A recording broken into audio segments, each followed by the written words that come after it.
Next nine news में आपका स्वागत है। मैं हूं आपके साथ अबरारुल हक रहमान। दर्शकों, क्या फिर से एक बार बिहार की राजनीति में पूर्णिया सीट को लेकर के जो घमासान शुरू हो गया है वो अब थमने का नाम नहीं ले रहा है। दरअसल निर्दलीय प्रत्याशी के तौर पर पप्पू यादव का नामांकन करना और फिर उसके बाद इस मुद्दे को लेकर के सत्ता पक्ष और विपक्ष के बीच जिस तरीके का घमासान शुरू हुआ है, खुद पप्पू यादव ने इस पूरे मामले को लेकर के जो अपनी जो है स्थिति अपनाई है, जाहिर सी बात है कि वो कई मामलों को दावत देता है। और इस समय अगर देखा जाए तो उस सीट पर जिस ढंग से ये कहा जा रहा है कि अब कई बड़े नेताओं का समर्थन उन्हें प्राप्त हो गया है, चंद्रशेखर आज़ाद की बात करें या फिर अन्य किसी चेहरे की बात करें, वो तमाम के तमाम अब जो है पप्पू यादव के समर्थन में नजर आते हैं। वहीं दूसरी तरफ आपको एक पहलू ये भी समझना पड़ेगा कि आखिरकार पूर्णिया सीट को लेकर के ही पप्पू यादव इतना ज़्यादा जो है अपने दावेदारी पेश करते हुए क्यों नजर आए थे, चूँकि उस सीट पर वो इससे पहले भी चुनाव लड़ चुके हैं और जीत चुके हैं। जाहिर सी बात है कि इसको लेकर के कहीं ना कहीं पार्टी को जो है कड़े तौर पर जो है कहीं ना कहीं जो है एक्शन लेने की ज़रूरत थी। लेकिन कांग्रेस पार्टी में अपनी पार्टी का विलय कराने के बावजूद भी अगर कांग्रेस पार्टी उनको उस सीट पर जो है प्रत्याशी बनाने के लिए लड़ाई नहीं लड़ रही थी या फिर आरजेडी इस पर हावी रही, ये एक बहस का विषय ज़रूर है दर्शकों।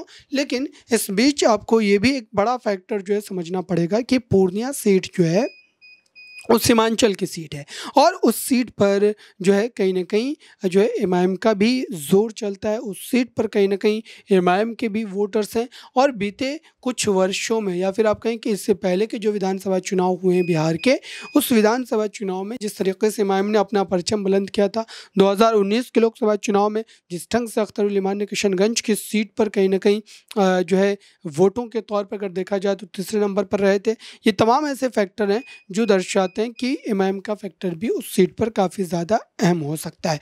अब ऐसे में आपको ये समझना पड़ेगा कि आखिरकार बिहार की राजनीति में क्या पप्पू यादव को जानबूझ करके एक राजनीतिक हाशिए पर पहुंचाने की कोशिश की जा रही है। देखिए, इस बात में एक बड़ी सच्चाई ये नजर आती है दर्शकों, क्योंकि पप्पू यादव यादव समाज से आते हैं और जाहिर सी बात है कि उन्होंने जब से जन अधिकार पार्टी का गठन किया है, जन अधिकार पार्टी के गठन के बाद से ही ये बात कही जा रही थी कि तेजस्वी यादव, लालू प्रसाद यादव, पूरे के पूरे आरजेडी खेमे की अगर हम बात करें, उससे कहीं ना कहीं राजनीतिक टशन जो वो चलता रहा है। और दरअसल यही बात है कि पार्टी का विलय पप्पू यादव ने आरजेडी में कराने के बजाय जो है कांग्रेस में करवाया। हालांकि इस बात की एक जो है वजह ये भी मानी जा रही है चूँकि उनकी पत्नी रंजीत रंजन जो है वो कांग्रेस का बड़ा चेहरा है, तो जाहिर सी बात है कि ये भी एक बड़ा पहलू साबित हो सकता है। लेकिन वहीं दूसरी तरफ अगर देखा जाए तो जिस ढंग से तेजस्वी यादव का उस सीट पर जाकर के प्रचार प्रसार करना, वहाँ पर जा कर के कहीं ना कहीं जो महागठबंधन की तरफ से उम्मीदवार उतारी गई है उसके समर्थन में लगातार जो है उनके पक्ष में बयान जारी करना, हालांकि देखिए ये एक बड़ी जो है विडंबना मानी जा रही है कि जो कांग्रेस पार्टी है वो खुद जो है इंडिया अलायंस का हिस्सा और मुख्य हिस्सा है, उसके बावजूद भी इंडिया अलायंस का हिस्सा होने के बावजूद भी कांग्रेस पार्टी के ही एक चेहरे जो कि कांग्रेस पार्टी में शामिल भी हुए थे, कांग्रेस पार्टी में अपनी पार्टी का विलय भी करवाया था, लेकिन उसके बावजूद भी उन्हें एक सीट दिलवाने में कांग्रेस पार्टी जो है वो विफल रही। वो कहीं ना कहीं इस मामले में आरजेडी के दबाव में आ गई और इस बात को लेकर के खुद पप्पू यादव ने कई बार ये बातें कही भी है कि इस सीट पर कहीं ना कहीं आरजेडी का दबाव है, आरजेडी जो है वो उनकी पार्टी यानी कि कांग्रेस को भी परेशान कर रही है। ये खुद उन्होंने अपने पक्ष में अपने बयान में कई बार कही है। आइए आपको एक रिपोर्ट दिखाते हैं दर्शकों इस पूरे मामले से जुड़ी। को चुनो और इंडिया को अगर नहीं चुनते हो बीमा भारती को तो आप एनडीए को चुन रहे हो। साफ बात है। तेजस्वी यादव का यह बयान सोशल मीडिया पर गजब वायरल है। तेजस्वी ने एक जनसभा को संबोधित करते हुए साफ तौर पर कह दिया कि अगर आप इंडिया गठबंधन को नहीं चुनना चाहते हैं तो फिर एनडीए को चुन लीजिए, लेकिन इधर उधर भटकने की जरूरत नहीं है। तेजस्वी यादव के इस बयान को पप्पू यादव से जोड़कर देखा जा रहा है। दुआ कीजिए, आप लोगों का आशीर्वाद बना रहे, एकजुट रहना है, किसी के धोखे में नहीं आना, ये कोई एक व्यक्ति का चुनाव नहीं है, ये दो धारा, या तो एनडीए या तो इंडिया, या तो एनडीए या तो इंडिया की लड़ाई है। या तो आप इंडिया को चुनो, और इंडिया को अगर नहीं चुनते हो बीमा भारती को, तो आप एनडीए को चुन रहे हो। साफ बात है। आपको बता दें कि पूर्व उप मुख्यमंत्री और नेता प्रतिपक्ष तेजस्वी यादव ने कहा कि दो विचारधाराओं की यह लड़ाई है, या तो एनडीए को चुनिए या फिर इंडिया को, तीसरे को चुनने की जरूरत नहीं है। आपको बता दें कि पप्पू यादव इस बार पूर्णिया से निर्दलीय चुनाव लड़ रहे हैं।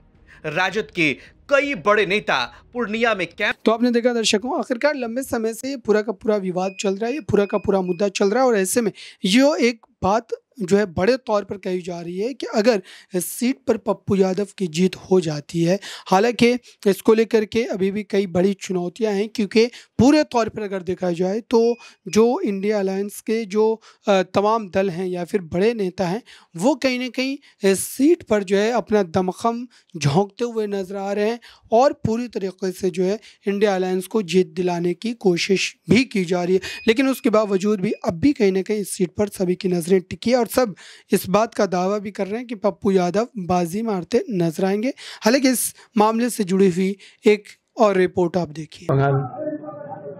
सीपीएम भी टीम है कि कांग्रेस भी टीम है बीजेपी की केरला में। पंजाब में अरविंद केजरीवाल भी टीम है कि कांग्रेस भी टीम है। और जब आप यहाँ फ्रेंडली फाइट्स लड़े थे तो कौन भी टीम थी। और जब हम 10 साल आरजेडी के एमपी रहे तब भी टीम नजर नहीं आए। और जब आप मर्ज करने बोल रहे थे पिता और बेटे, और मधेपुरा सुपौल ले लेने की बात कही, तब हम भी टीम नजर नहीं आए। तो 10 दिन पहले भी टीम नहीं थे, उनकी पार्टी ज्वाइन नहीं किए, और पूर्णिया से लड़ने का संकल्प ले लिया।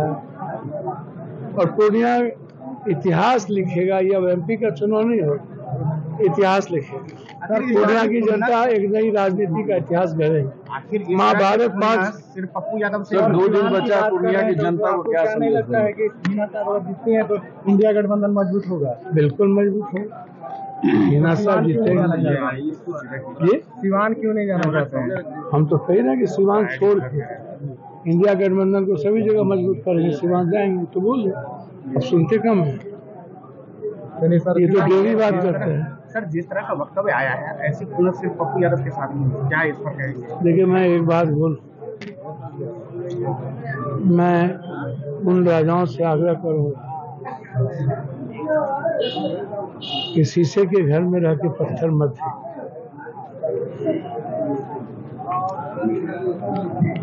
क्योंकि हर लोगों का घर शीशा का ही है। एक पत्थर से सारे घर चूर हो जाए। और जो बात लगातार उनके द्वारा ये लोग ये जानना चाहते हैं कि। तो आपने देखा दर्शकों, अब आगे बढ़ते हैं और समझते हैं कि आखिरकार अब क्या राजनीतिक परिस्थिति होगी आने वाले दिनों में, और इसको लेकर के क्या वाकई चंद्रशेखर आज़ाद या फिर अन्य चेहरों का समर्थन मिलने के बाद पप्पू यादव की स्थिति और भी ज़्यादा मजबूत हो गई है, और उनकी जीत लगभग इस सीट पर जो है वो सुनिश्चित हो जाएगी जब 4 जून को नतीजे आएंगे। फिलहाल इस रिपोर्ट में बस इतना ही। जुड़े रहें नेक्स्ट 9 न्यूज़ के साथ।